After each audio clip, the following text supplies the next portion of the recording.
This is the Fifth Estate Winning Headlines, your media police post coming to you from Nairobi, Kenya, from the Fort Hall School of Government. In this segment, we summarize some of the headlines that you may have missed this morning, and we also take a look at the political pieces that we call cartoons in this country. Today is the 28th of June, 2022, and I am GK. I am Miss Pope. And I am AX. In case you missed the headlines, here they are. In the Daily Nation, a wash paradise. In the Standard, phone data links Ruto to witness bribery. In the Star, high living cost at the center of Raila-Ruto battle. And finally, in the People Daily, Raila men defy calls to pull out. GK, why don't you get us started? Okay, you know, guys, the more that I listen to the enigma that we call WAJACKOYAH the Fifth, the more that I believe that this guy is legit. He is the real hustler, not that guy Ruto. And it is becoming glaringly evident that William Ruto should be looking behind his shoulder because WAJACKOYAH has begun to creep into Ruto's hustler base. Yes. And rightfully so. Anyways, hear me out. Yesterday, in what seemed like a desperate move, William Ruto met up with the Kenya Kwanza Youth Charter. In an event completely soaked in gimmick after gimmick after gimmick, William Ruto and his close allies tried to show themselves as the representatives of the youth. See this clip. Hey, hey, hey, hey, hustler, hustler, ho,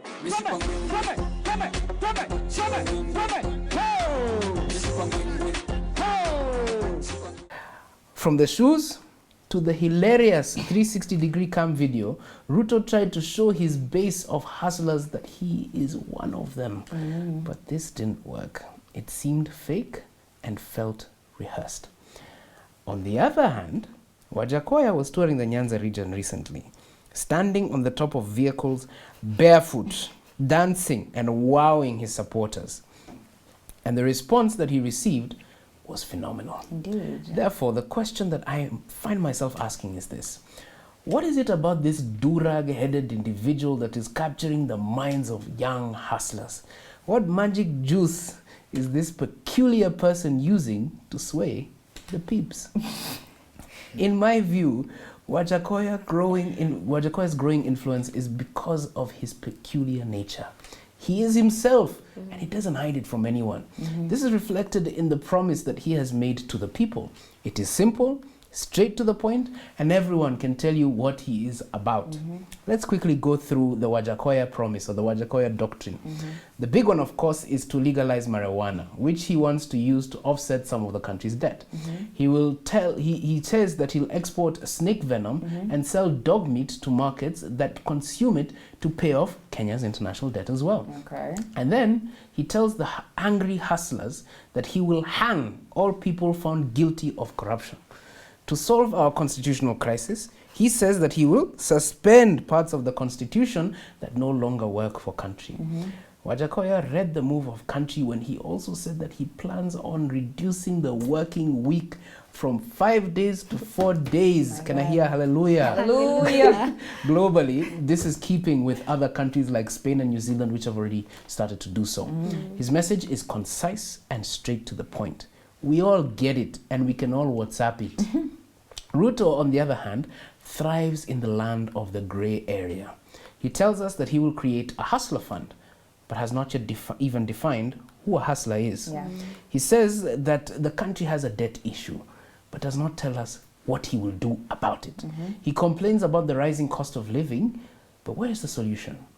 One day he's for CBC, the other day he's against it, the next day he's for it. Yeah. Some days he's for Mitumba, the next he's against it, then he's for it. He speaks often of his faith, but just as often misquotes the Bible. It is hard to know what this man stands for. It is evident that WAJACKOYAH has managed to capture the imagination of a group of voters who are uninspired by the choices before them. And besides, WAJACKOYAH is very, very clever. He told people in Western that a vote for him and a vote for Baba are one and the same thing. Could this mean that in a runoff scenario, he is willing to work with Baba? Either way, freedom truly is coming, and it has a big, fat blunt on it. If you don't get it, Forget about it. Okay, so yeah, I want to change tracks a little bit. So yesterday, both the prosecution and the defense presented their closing arguments in the Paul Gicheru trial at the ICC in The Hague. Over the course of 2 hours, the prosecution explained how the defense ignores the combined effect of the damning body of incriminating evidence, all the while deflecting from the real issue of the case by raising imaginary and irrelevant criticisms of the prosecution's investigation and engaging in speculative conspiracy theories. Their words, not mine. Meanwhile, the defense did just that, deflecting from the real issue of the case, and that is William Samoei Arap Ruto. You see, it is very clear to my mind that this case was never about Gicheru. It was about using Gicheru to sink William Ruto.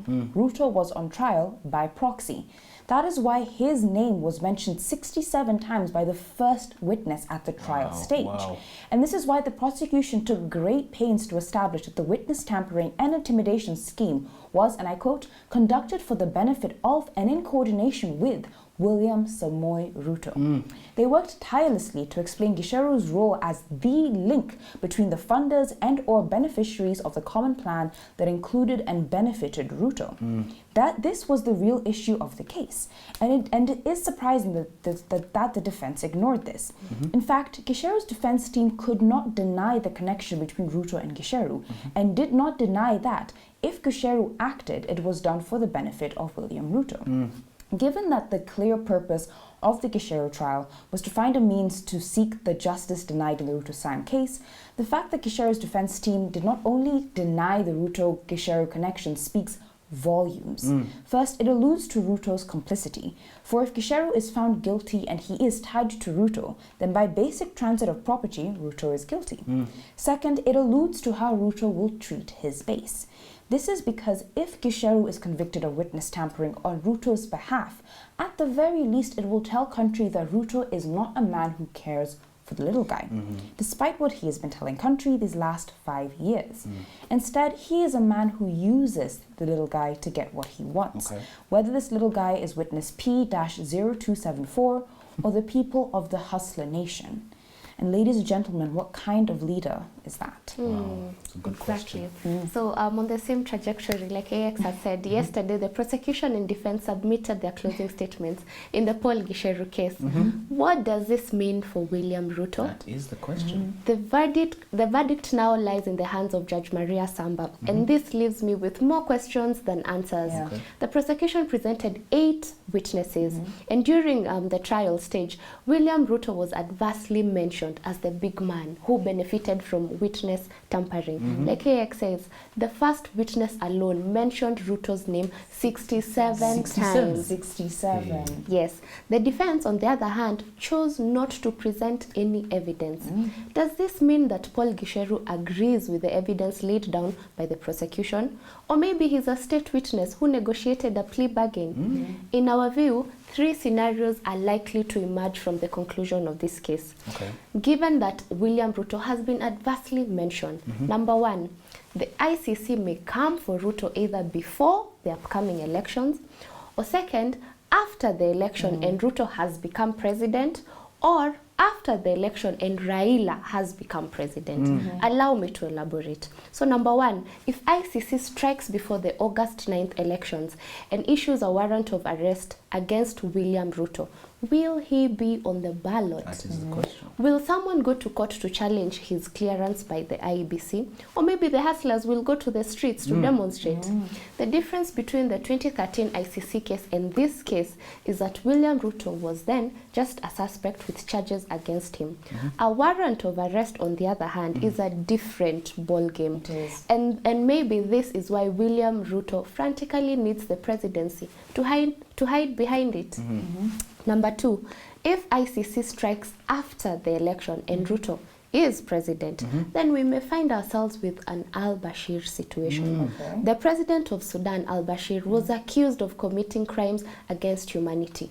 2 arrest warrants have been issued against him. To date, a bounty has been placed on his head. as he's been at large for 13 years. As a result, Sudan has had a myriad of diplomatic challenges with the international community, as no country wants to enter into a bilateral agreement led by an international fugitive. Yep. Will this be the case in Kenya? If John Pierre Bemba's case is anything to learn from, it means that the farthest Ruto will be able to travel is Sugoi and back to Nairobi. Having a president who is an international fugitive will have massive implications for Kenya, which is a regional hub. Will Gachagua be the co-president, as Ruto will not be able to represent the interests of the country on a global stage? I wonder. Lastly, if the ICC acts after the election and Raila is elected president, will Raila have mercy on William Ruto? Raila will have two options: to either finish Ruto completely according to 48 laws of power, or show him mercy and constantly have a thorn in his flesh. In our view, one of these scenarios will play out, but we could be wrong. We could be wrong. Oh, all right, fantastic submissions from everyone, myself included. Now, in case, allow me to just reiterate what the headlines are before I go into the criteria we will use to analyze them. Okay. Yeah. In the Daily Nation, a wash paradise. In the Standard, phone data links Ruto to witness bribery.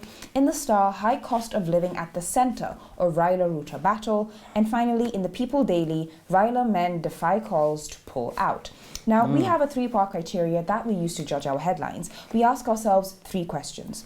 Is a headline topical or speculative, repetitive, or groundbreaking, thoughtful, or just plain lazy? What do you guys think? Well, since two of the submissions today were with regards to an issue with regards to the ICC, Yeah. my thought is that the winning headline will go to the Standard. Phone data links Ruto to witness bribery. I think it's a good, concise headline. The other ones are wash paradise. The Daily Nation's not working for me. I would say the Standard. The Standard? I second, yeah. All right, there you have it. The Standard is our winning headline of the day. Please don't forget to subscribe to our YouTube channel. We are also on your TV screens. You can find us on Pang, Free to Air, GoTV, and Star Times. But before we all go and wish you a good night, allow me to end on this quote, which I have artfully paraphrased. It is from Stefan Zweig, I think, and it says, and I quote, "No guilt is forgotten so long as the conscious still knows of it, even if it is still the consciousness of a nation." Have a fantastic night.